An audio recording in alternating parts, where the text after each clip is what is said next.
I'm Basia Sokolowska, taking you through my creative alphabet. S stands for space. I like space. I like big, generous spaces with huge sky. I love the sea. I love the ocean. I like spacious houses and apartments.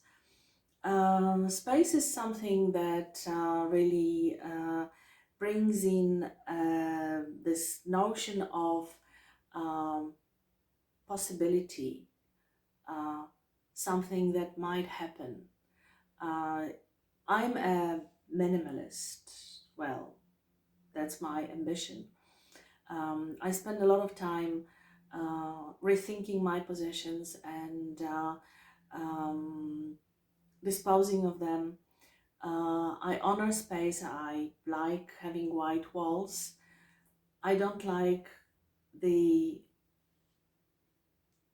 objects which stand in the way. I like them to be meaningful, and I often think of them as inhabitants of my living space. So um, you don't really want to live in a crowd or with a crowd. In my art, I've become more aware of space in time. My early images, like Carmen Infinitum, were incredibly cluttered. They have great density of space and objects put on top of images. And that was a reflection of the place where I was. That was a reflection of me at the time when I was making them. It was the early 90s.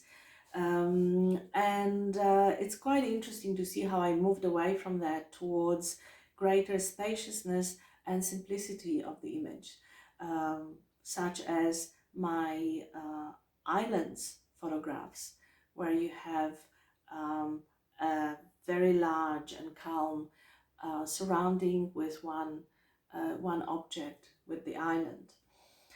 So I guess that's my personal journey, which is reflected in my art.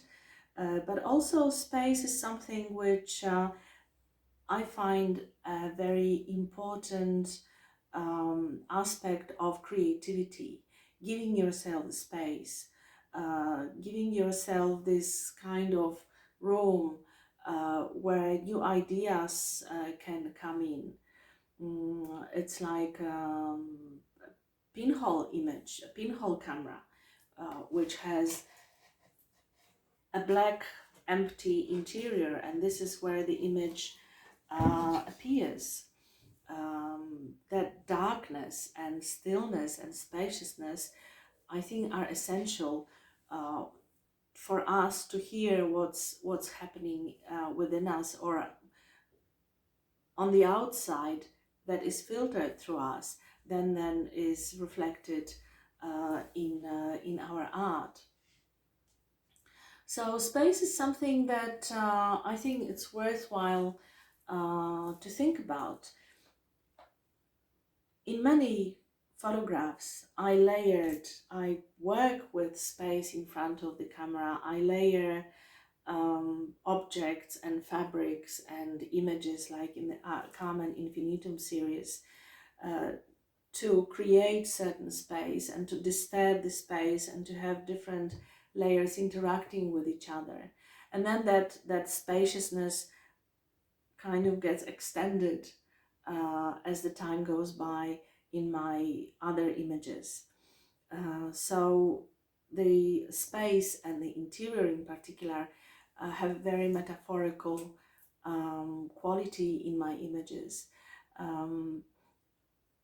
as the space where I am and the space within me and within my creative process.